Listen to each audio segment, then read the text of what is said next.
Hi, welcome to Kriti's Micro Learning. This is Kritika. இந்த வீடியோவில் நம்ம ஸ்கின்னர்ஸ் ஓப்பரண்ட் கண்டிஷனிங் தியரி பற்றி பார்க்க போகிறோம். ஆல்ரெடி நம்ம வந்து தான்ரிக்ஸ் ட்ரையல் அண்ட் எரர் மெத்தடில் லா ஆஃப் எஃபெக்ட் பார்த்துருக்கோம் அண்ட் பேவ்லோஸ் கிளாசிக்கல் கண்டிஷனிங் பார்த்துருக்கோம் பிஹேவியரல் தியரிஸில். இது வந்து ஸ்கின்னர்ஸ் ஓப்பரண்ட் கண்டிஷனிங் தியரி. அந்த தியரி தான் நம்ம இதில் டீட்டெயிலாக பார்க்க போகிறோம். Skinner is considered to be the father of operant conditioning. ஓகேங்களா, இந்த ஓப்பரண்ட் கண்டிஷனிங் அப்படிங்கிறத கண்டுபிடிச்சது வந்துட்டு ஸ்கின்னர் தான். So he is called as father of operant conditioning. Operant கண்டிஷனிங்னா என்ன, அவர் அதை எப்படி எக்ஸ்பெரிமெண்ட் பண்ணி ப்ரூவ் பண்ணார் அப்படிங்கிறது நம்ம பார்க்கலாம். சரி, நம்ம ஆல்ரெடி சொன்ன மாதிரி ஸ்கின்னர் தான் வந்துட்டு ஃபாதர் ஆஃப் ஓப்பரண்ட் கண்டிஷனிங் சொன்னோம். ஏன் அந்த மாதிரி அப்படின்னா, இவரோட ஒர்க் இந்த பர்டிகுலர் டாப்பிக்கில் இவரோட ரிசர்ச்லாம் வந்து எதை பேஸ் பண்ணி இருந்ததுன்னா தான்ரிக்ஸ் லா ஆஃப் எஃபெக்ட் பேஸ் பண்ணி தான் இருந்தது. நம்ம ஆல்ரெடி பார்த்தோம் இல்லையா, ட்ரையல் அண்ட் எரர் மெத்தடில் ஒரு கேட்டை வந்துட்டு அந்த பசில் பாக்ஸ்குள்ளே போட்டுட்டு அது எப்படி அந்த ஆக்சிடென்டலாக அந்த டோர் ஓப்பன் பண்ணிவிட்டு அதை ஃபுட் எடுக்குதுன்னு பார்த்தோம் இல்லையா. அந்த லா ஆஃப் எஃபெக்டை பேஸ் பண்ணி தான் இருக்குது. பட் அந்த லா ஆஃப் எஃபெக்டோடு சேர்த்து இவர் இன்னும் ஒரு விஷயத்தை ஆட் பண்ணியிருக்காரு. அது என்ன அப்படின்னு பார்த்தோம்னா இந்த ரீஇன்ஃபோர்ஸ்மெண்ட். அந்த ரீஇன்ஃபோர்ஸ்மெண்ட் அப்படின்னா வலுவூட்டுதல் அப்படின்னு அர்த்தம். அந்த ரீஇன்ஃபோர்ஸ்மெண்ட்டை லா ஆஃப் எஃபெக்ட் கூட ஆட் பண்ணி தான் இவர் ஓப்பரண்ட் கண்டிஷனிங் அப்படின்னு சொல்கிறார். அதாவது இதுக்காக அவர் என்ன பண்ணியிருக்காங்க அப்படின்னு பார்த்தோம்னா, அவங்க தான்ரிக்ஸ் மாதிரி இவரும் ஒரு ஸ்கின்னர் பாக்ஸ் அப்படின்னு சொல்லிட்டு ஒரு பசில் பாக்ஸ் வச்சு தான் ஒரு எக்ஸ்பெரிமெண்ட் ஸ்டடி பண்ணியிருக்காரு. இதில் ரீஇன்ஃபோர்ஸ்மெண்ட் அப்படிங்கிறது என்ன மீன் பண்ணுறாரு அப்படின்னா, இவருடைய கருத்து பிரகாரம், இவருடைய தியரி பிரகாரம் ஒரு ஆர்கானிசமுமே ஒரு ரெஸ்பான்ஸை எலிசிட் பண்ணும் இல்லையா. ஒரு ஒரு ஒரு பேர்ட் வந்துட்டு ஒரு பெக் பண்ணுது, போய் கொத்துது அப்படின்னா அதோட நேச்சுரல். அது ஒரு டாக் செலிவேட் பண்ணுது ஃபுட்டை பார்த்து அப்படின்னா அது வந்து இயற்கையான ஒரு ரெஸ்பான்ஸ் தான். அந்த ரெஸ்பான்ஸை நமக்கு வேணுங்கிற மாதிரி நம்ம ரிப்பீட்டடாக வாங்கணும் அப்படின்னா அதுக்கு எதர் ரிவார்ட்ஸ் ஒரு அந்த ரீஇன்ஃபோர்ஸ்மெண்ட் கொடுக்கணும். நிறைய ரிவார்ட்ஸ் கொடுத்து ரீஇன்ஃபோர்ஸ்மெண்ட் கொடுத்தா ஆட்டோமேட்டிக்காக நமக்கு வேணுங்கிற அளவுக்கு அந்த ரெஸ்பான்சஸ் வந்து ரிப்பீட்டடாக கிடைக்கும் அப்படின்னு அவர் மீன் பண்ணுறாரு.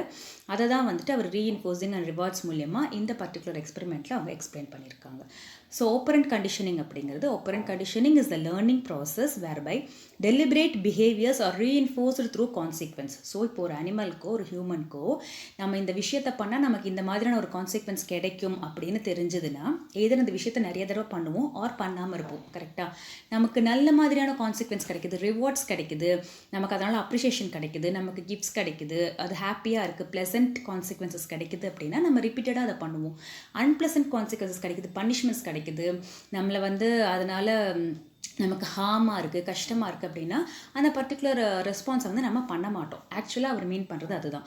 இங்கே ஒரு சர்க்கஸ் அனிமல்லையோ இல்லைனா வேறு ஏதாவது ஒரு அனிமலை ட்ரெயின் பண்ணும்போது, இப்போ ஃபஸ்ட்டு டாகெல்லாம் ட்ரெயின் பண்ணும்போது பார்த்தோம்னா அதுக்கு என்ன இப்போ சிட், ஸ்டே ஆர் ஸ்டாண்ட், இந்த ஃபிஷ்ஷஸ் இதெல்லாம் வந்துட்டு ஷோஸ்லாம் பண்ணுறாங்க இல்லையா. சர்க்கஸில் அனிமல்ஸ் வச்சு ஷோஸ்லாம் பண்ணும்போது நீங்கள் பார்த்தீங்கன்னா அது அந்த பர்டிகுலர் இதை கரெக்டாக செஞ்சு முடிச்சிருச்சுன்னா உடனே அதுக்கு ஒரு ரிவார்ட் கொடுப்பாங்க. அவங்க கையிலே வச்சுருப்பாங்க, இதர் nuts or something which ever it likes. அந்த மாதிரி நம்ம கிளி ஜோசியம் பார்க்கும்போது கூட பார்த்தீங்கன்னா அவர் கிளியை வெளியில் கூப்பிட்டு அதை ஒரு சீட்டு எடுத்து கொடுத்த உடனே அவர் ஒரு நெல்மணி கொடுப்பாரு. ஸோ நமக்கு இந்த மாதிரி ஒரு ரிவார்ட் கிடைக்கும் அப்படின்னு சொல்லும்போது அதுக்கான அந்த ஆக்டை வந்து ரெஸ்பான்ஸ் வந்து அது ப்ராப்பராக செய்யும் அப்படின்னு சொல்கிறாங்க. அதை தான் வந்துட்டு இவர் இங்கே மீன் பண்ணுறாரு. The behavior which is reinforced tends to be repeated, that is strengthened behavior which is not reinforced, it will be extinguished. So எதை வந்து நம்ம திருப்பி ரீஇன்ஃபோர்ஸ் பண்ணிகிட்டே இருக்கோமோ, எந்த ஒரு பிஹேவியருக்கு வலுவூட்டி கொண்டே இருக்கிறோமோ அது வந்து ஸ்ட்ரென்தன் ஆகும், ஆர்எல்ஸ் அது வந்து எக்ஸ்டிங்யூஷ் ஆயிரும் அப்படின்னு சொல்கிறாங்க. இதை தான் வந்துட்டு அவர் ஓப்பரண்ட் கண்டிஷனிங் அப்படின்னு மீன் பண்ணுறாரு. இது வந்து கிளாசிக்கல் கண்டிஷனிங்கில் வந்து கொஞ்சம் டிஃபர் ஆகுது. எப்படி அப்படின்னு பார்த்தோம்னா, கிளாசிக்கல் கண்டிஷனிங்கில் அவங்க என்ன சொல்கிறாங்க, the dog has learn the sound of the bell precedes the arrival of food. அதாவது ஃபுட் வரத்துக்கு முன்னாடியே அந்த பெல் சவுண்டை கேட்டாலே அது செலிவேட் பண்ண ஆரம்பிச்சிருச்சு. எதர் ஃபுட் வருதோ வரலையோ. இப்போ சில நேரங்களில் பெல் சவுண்டு மாத்திரம் கேட்டிருக்கு, பட் அதுக்கு ஃபுட் வராமலும் இருந்திருக்கு, பட் இட் செலிவேட்ஸ், ரைட். ஆனால் இந்த இப்போ பார்க்குற இந்த ஸ்கின்னரோட தியரி ஓப்பரண்ட் கண்டிஷனிங்கில் பார்த்தா நம்ம உட்காந்தா நம்ம சொன்னபடி கேட்டால் நமக்கு ரிவார்ட் கிடைக்கும் அப்படின்னு அதை தெரிஞ்சுக்கிட்டு இட் இஸ் டூயிங் தட். அதை தான் வந்துட்டு அவங்க ஓப்பரண்ட் கண்டிஷனிங் மீன் பண்ணுறாங்க. By contrast, a dog might learn that by sitting and staying it will earn a treat.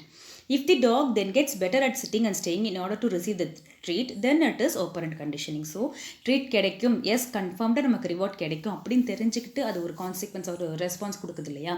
அது கான்சிக்வன்ஸை தெரிஞ்சு அதை ரெஸ்பான்ஸ் கொடுக்குது இல்லையா. அதை தான் வந்துட்டு நம்ம ஓப்பரண்ட் கண்டிஷனிங் அப்படின்னு இங்கே மீன் பண்ணுறாங்க. So this is Skinner's experiment.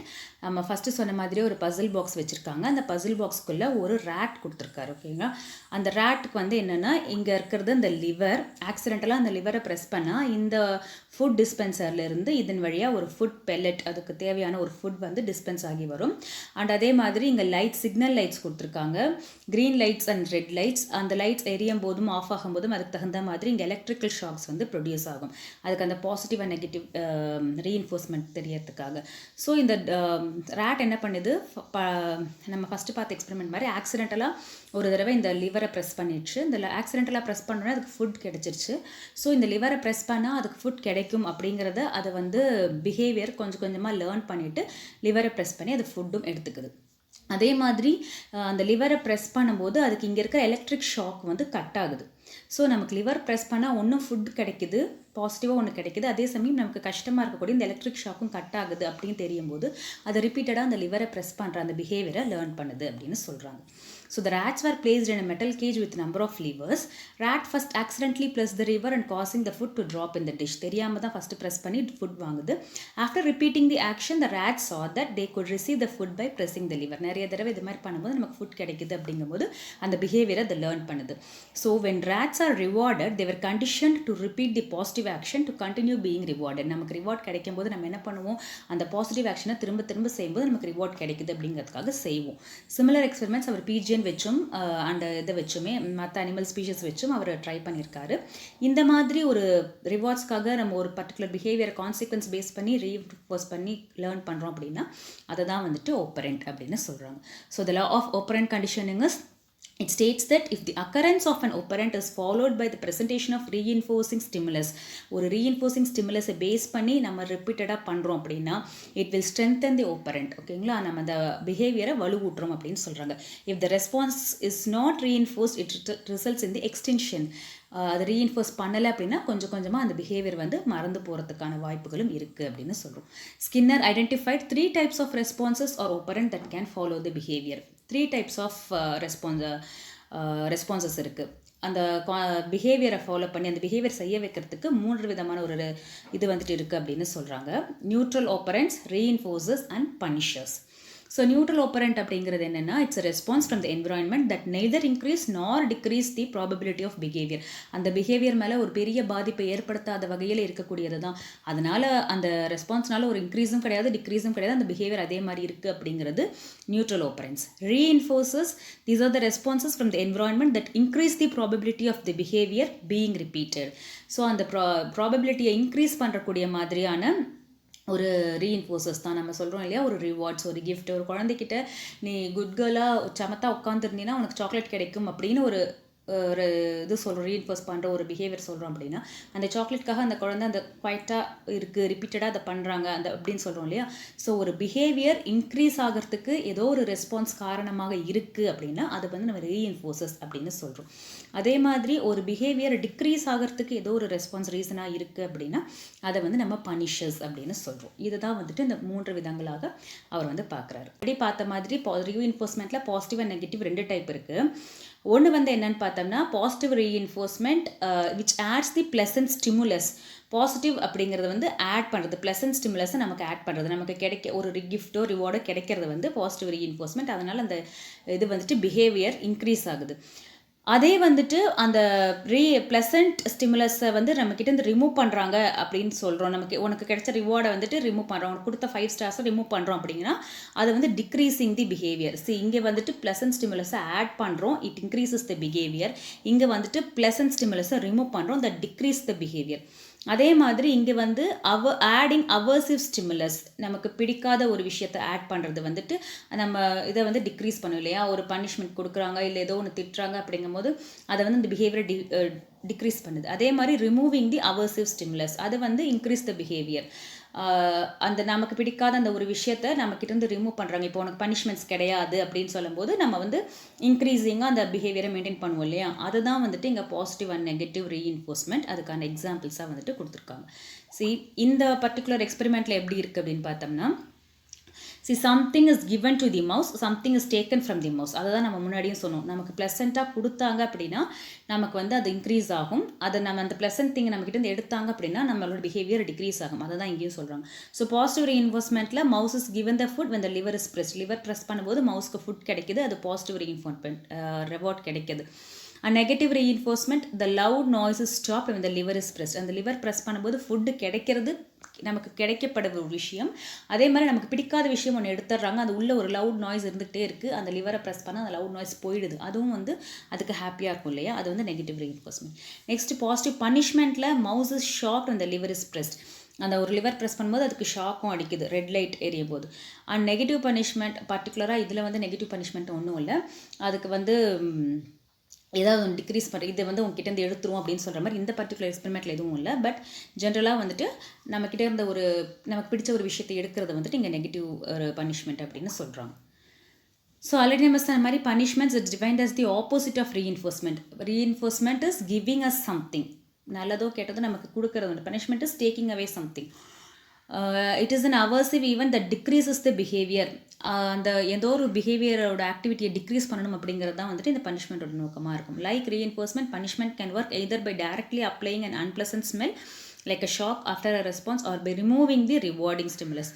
ரிவார்ட்ஸை remove பண்ணுறது மூலியமாகவும் இல்லை வேறு ஏதாவது வேண்டாத விஷயங்கள் பனிஷ்மெண்ட்ஸை இன்ஃபோர்ஸ் பண்ணுற மூலியமாகவும் நம்ம பனிஷ்மெண்ட்ஸை வந்துட்டு இது பண்ணலாம். For instance deducting someone's pocket money to punish undesirable behaviour. இப்போ உனக்கு பாக்கெட் மணி கட் பண்ணிவிடுவேன், நீ இந்த மாதிரி பண்ணினா ஹோம்ஒர்க் எழுதலைன்னா pocket money cut, TV cut, play time cut, இதெல்லாம் சொல்கிறோம் இல்லையா, அதுதான் வந்துட்டு இங்கே பனிஷ்மெண்ட்ஸ் அப்படின்னு சொல்கிறாங்க. Schedules of reinforcement. இவர் என்ன அது சொல்கிறார் அப்படின்னா, இந்த ரீஇன்ஃபோர்ஸ்மெண்ட் நம்ம கொடுக்குறோம் இல்லையா பாசிட்டிவ் அண்ட் நெகட்டிவ், அதுக்கு வந்துட்டு சர்டன் டைப்ஸ் ஒரு ஷெட்யூல்ஸ் அந்த மாதிரி இருக்குது அப்படின்னு மீன் பண்ணுறாங்க. Behaviours discover different schedules of reinforcement that has different effect on the speed of learning. வேறு டைப் ஆஃப் ரீஇன்ஃபோர்ஸ்மெண்ட் மூலமா வேறு ஸ்பீட் ஆஃப் லேர்னிங்கும் இருக்குது அப்படின்னு சொல்கிறாங்க. அதில் மெயினாக அவங்க என்ன மீன் பண்ணுறாங்க அப்படின்னா, இந்த response rate and extension rate, ஒரு பிஹேவியரோடைய ரெஸ்பான்ஸ் ரேட் அண்ட் எக்ஸ்டென்ஷன் ரேட்டை கால்குலேட் பண்ணுறது தான் இந்த schedules of reinforcement. Response rate அப்படிங்கிறது என்னென்னா, the rate at which the rat pressed the lever, that is how hard the rat work. அதுக்கான ஒரு ரிவார்ட் கிடைக்கணும் அப்படிங்கிறதுக்காக இல்லை ஒரு கான்சிக்வன்ஸை பிஹேவியரை லேர்ன் பண்ணும்போது எவ்வளோ ஸ்பீடாக அது லேர்ன் பண்ணுது, எவ்வளோ ஸ்பீடாக அது வந்து அந்த லிவரை ப்ரெஸ் பண்ணி ஃபுட் எடுக்குதுங்கிறது ரெஸ்பான்ஸ் ரேட். எவ்வளோ ஸ்பீடாக அந்த ரியாக்ட் பண்ணுறாங்க, ரெஸ்பாண்ட் பண்ணுறாங்க. அது எக்ஸ்டென்ஷன் ரேட் அப்படிங்கிறது எவ்வளோ ஸ்பீடாக வந்துட்டு அந்த பர்டிகுலர் ரெஸ்பான்ஸ் ஆர் பிஹேவியர் அவங்க கிட்டேருந்து மறைஞ்சு போயிடுது அப்படிங்கிறது தான் வந்துட்டு எவ்வளோ சீனா இட் கிவ் அப், அதை தான் வந்துட்டு எக்ஸ்டென்ஷன் ரேட் அப்படின்னு சொல்கிறோம். இதுக்கு வந்து நம்ம 4 டைப்ஸ் ஆஃப் ரீஇன்ஃபோர்ஸ்மெண்ட் பார்க்குறோம். That is continuous reinforcement, fixed ratio reinforcement, fixed interval reinforcement, variable ratio reinforcement and variable interval reinforcement. இந்த 5 types வந்துட்டு types of or schedules of reinforcement அப்படின்னு பார்க்குறோம். ஸோ continuous reinforcement அப்படிங்கிறது என்னென்னா, the animal or human is positively reinforced every time a specific behavior occurs. ஒரு specific behavior நடக்கும்போது இந்த particular behaviorக்கு உங்களுக்கு வந்து கண்டினியூஸாக ரிவார்ட் கிடைக்குது. நம்ம சொன்னோம் இல்லையா, ஒரு கிளி வந்து ஜோஷியம் பார்க்கும்போது அது வெளியில் வந்தால் ஒரு தடவை அதை வந்து சீட் எடுக்கும்போது அதுக்கு ஒரு ரிவார்ட் கிடைக்கும், கிஃப்ட் கிடைக்கும். அந்த மாதிரி எவ்ரி டைம் நீ அந்த பர்டிகுலர் பிஹேவியர் செய்யும்போது உனக்கு ரிவார்ட் கிடைக்குது அப்படிங்கிறது தான் வந்துட்டு கண்டினியூஸ் ரீஇன்ஃபோர்ஸ்மெண்ட் அப்படின்னு சொல்கிறோம். Every time a lever is pressed the pellet is delivered அந்த food delivery is shut off. ஒரு தடவை லிவரை ப்ரெஸ் பண்ணால் ஒரு பெல்லட் கிடைக்குது, அப்புறம் அது நின்று போயிடுது இல்லையா. ஸோ ஒரு ப்ரெஸ்க்கு ஒரு ரிவார்ட் கிடைச்சிருச்சு. இதுதான் வந்துட்டு continuous reinforcement. The response rate is slow. அவங்க இந்த லேர்ன் பண்ணுற அந்த ரெஸ்பான்ஸ் கொடுக்குற அந்த ரேட் வந்துட்டு பார்த்தா ரொம்ப ஸ்லோவாக இருக்கும். அதே நேரம் extension rate is fast. So அது அவங்க அந்த பிஹேவியர் அவங்க கிட்டேருந்து மறைஞ்சு போகிறது வந்துட்டு ரொம்ப ஃபாஸ்ட்டாக மறைஞ்சு போகிறதுக்கான வாய்ப்புகள் வந்துட்டு இருக்குது அப்படின்னு சொல்கிறோம். Next fixed ratio reinforcement. Fixed ratio reinforcement அப்படின்னு பார்த்தோம்னா, only after the behaviour occurs specific number of times. ஒரு 10 தடவை இந்த பர்டிகுலர் குட் பிஹேவியரை நீ பண்ணும்போது தான், பர்டிகுலர் பிஹேவியரை நீங்கள் பண்ணும்போது தான் அதுக்கான ரெஸ்பான்ஸ் ஆர் கான்சிக்வன்ஸ் கிடைக்கும் அப்படிங்கிறது தான் வந்துட்டு ஃபிக்ஸட் ரேஷியோ. ஒரு ஃபிக்ஸட் ரேஷியோ வச்சுருக்காங்க. நீங்கள் வந்து ஒரு 5 தடவை இதை செஞ்சால் தான் கிடைக்கும். ஃபார் எக்ஸாம்பிள், ஒரு குழந்தை வந்து அந்த 5 வேர்ட்ஸை கரெக்டாக ஸ்பெல் பண்ணால் மட்டும்தான் உனக்கு வந்துட்டு ஸ்டார் போடுவோம். ஒரு 10 டிக்டேஷன் வேர்ட்ஸ் 10 வேர்ட்ஸ் நீ கரெக்டாக எழுதினா தான் வந்துட்டு உனக்கு ஸ்டார் அப்படின்னு சொல்கிறோம் இல்லையா. பர்டிகுலர் ரேஷியோ ஃபிக்ஸ் பண்ணி கொடுத்துறோம், பர்டிகுலர் நம்பர் ஆஃப் டைம்ஸ் அப்படி சொல்கிறோம் இல்லையா. அதுதான் வந்துட்டு ஃபிக்ஸ்டு ரேஷியோ ரீஇன்ஃபோர்ஸ்மெண்ட் அப்படின்னு சொல்கிறாங்க. இங்கே ரெஸ்பான்ஸ் ரேட் வந்து ஃபாஸ்ட்டாக இருக்கும், அதே மாதிரி எக்ஸ்டென்ஷன் ரேட் வந்துட்டு ரொம்ப மீடியமாக இருக்குது அப்படின்னு சொல்லுவோம். Next fixed interval reinforcement. Fixed interval reinforcement is fixed time interval இருக்கணும். For 1 hour or 15 minutes or half a day 1 day அந்த மாதிரி சம் டைம் இன்டர்வல் கொடுத்து அந்த டைமில் நம்ம பண்ணுறதுக்கு தான் நமக்கு ரிவார்ட்ஸ் இருக்குது அப்படிங்கிற மாதிரி. One reinforcement is given after a fixed time interval providing at least one correct response had been made. ஒரு 15 minutes every 15 minutes or every half an hourக்கு ஒரு தடவை தான் ஒரு பெல்லட் கிடைக்கும், ஒரு ஃபுட் கிடைக்கும். அதுவும் அந்த டைமில் அந்த half an hourக்குள்ளே நீ ஒரு தடவையாவது அந்த லிவரை கரெக்டாக ப்ரெஸ் பண்ணால் தான் உனக்கு கிஃப்ட்டு. அந்த half an hourக்கு உள்ளே நீ ப்ரெஸ் பண்ணல, இல்லை அதுக்கப்புறம் தான் போயிடுச்சு அப்படின்னா இல்லை. நீ வந்து ஒரு 1 hourக்குள்ளே நீ 2 கொஷின் ஹோம்ஒர்க்கில் 2 கொஷின் கம்ப்ளீட் பண்ணியிருக்கணும், படித்து ஒப்பிச்சிருக்கணும். ஒரு half an hourக்குள்ளே நீ இந்த பர்டிகுலர் சம்மை முடிச்சிருக்கணும். அந்த மாதிரி ஒரு டைம் இன்டர்வல் கொடுத்து நம்ம சொல்கிறோம் இல்லையா, அதுக்கு தான் அந்த ரிவார்டு. நீ half an hourக்கு மேலே நீ 2 சம் பண்ணுறது அது வேறு. ஸோ அந்த within half an hour specified டைமில் உனக்கு கொடுத்த அந்த டாஸ்க்கை வந்து நீ ப்ராப்பராக அட்லீஸ்ட் அந்த டாஸ்கில் இந்த அளவில் கம்ப்ளீட் பண்ணியிருக்கணும் அப்படிங்கிற மாதிரியான ஒரு கண்டிஷன் இருக்குது இல்லையா. அதுதான் வந்துட்டு ஃபிக்ஸட் இன்டர்வல் reinforcement. இதுக்கு ரெஸ்பான்ஸ் ரேட்டும் மீடியம், எக்ஸ்டென்ஷன் ரேட்டும் மீடியமாக இருக்கும். Next variable ratio reinforcement. இந்த வேரியபிள் ரேஷியோ reinforcementல பார்த்தோம்னா unpredictable number of times behaviour is reinforced after an unpredictable number of times. For example gambling or fishing. இதில் வந்து எந்த டைமில் எப்போ கிடைக்கும் எப்போ போகும்னு தெரியாது. அன்பிரடிக்டபிள் அந்த நமக்கு கிடைக்க போகிற அந்த இது வந்துட்டு அன்பிரடிக்டபிளாக இருக்கும். டைம் லிமிட் எதுவும் சொல்ல முடியாது. ஸோ எங்கள் ரெஸ்பான்ஸ் ரேட்டும் ஃபாஸ்ட்டாக இருக்கும், எக்ஸ்டென்ஷன் ரேட் வந்து ரொம்ப ஸ்லோவாக இருக்கும். So why because it's very hard to extinguish because of its unpredictability. Time பண்ண முடியாததுனால அந்த எக்ஸ்டென்ஷன் அந்த ரெஸ்பான்ஸோட எக்ஸ்டென்ஷன் வந்து ரொம்ப லேட்டாக இருக்கும் அப்படின்னு மீன் பண்ணுறோம். Variable interval reinforcement, it's providing one correct response that has been made. Reinforcement is given after an unpredictable amount of time has passed. So on average of every 5 minutes. An example is a self-employed person being paid at an unpredictable time. ஒரு correct ரெஸ்பான்ஸுக்கு எந்த டைமில் எப்போ நமக்கு gift கிடைக்கும் அப்படிங்கிற மாதிரி தெரியாது. ஓகேவா. ஸோ இப்போது ஃபார் எக்ஸாம்பிள் இங்கே என்ன கொடுத்துருக்காங்கன்னா செல்ஃப் எம்ப்ளாய்ட் பர்சன் பிஸ்னஸ் பண்ணுறவங்களுக்கு வந்துட்டு எப்போ வந்து பேமெண்ட் எத்தனை தடவை பேமெண்ட் இருக்கும், எத்தனை தடவை நமக்கு ப்ராஃபிட் இருக்கும், அந்த பேமெண்ட் வர அதாவது இப்போது ஒரு ஆஃபீஸில் ஒர்க் பண்ணுறவங்களுக்கு மந்த்லி சேலரி இருக்குன்னு சொல்கிறோம் இல்லையா. Self employed person is being paid at unpredictable number of times. அவங்களுக்கு ப்ராஃபிட் வரும்போதுலாம் அவங்களுக்கு வந்து பேமெண்ட் தான். So unpredictable number of times கொடுக்குறாங்க, பேமெண்ட் வருது அப்படிங்கிறது தான் இங்கே மீன் பண்ணுறாங்க. For example that is call to be an variable interval reinforcement. அதுக்கான எக்ஸாம்பிள் அது கொடுத்துருக்காங்க. ஸோ ரெஸ்பான்ஸ் ரேட்டும் இங்கே ஃபாஸ்ட்டாக இருக்கும், எக்ஸ்டென்ஷன் ரேட் வந்து ரொம்ப ஸ்லோவாக இருக்கும் அப்படின்னு மீன் பண்ணுறோம். So these are all the things about Skinner's operant conditioning experiment. இதுக்கு முன்னாடி நம்ம தாண்ட்ரிக்ஸ் லா ஆஃப் எஃபெக்ட் பார்த்துருக்கோம் அண்ட் பாவ்லோஸ் பார்த்துருக்கோம். அதற்கான லிங்க் வந்து நான் டிஸ்கிரிப்ஷனில் கொடுக்குறேன். நீங்கள் பார்க்கலன்னா அதையும் போய் பார்த்துக்கலாம்.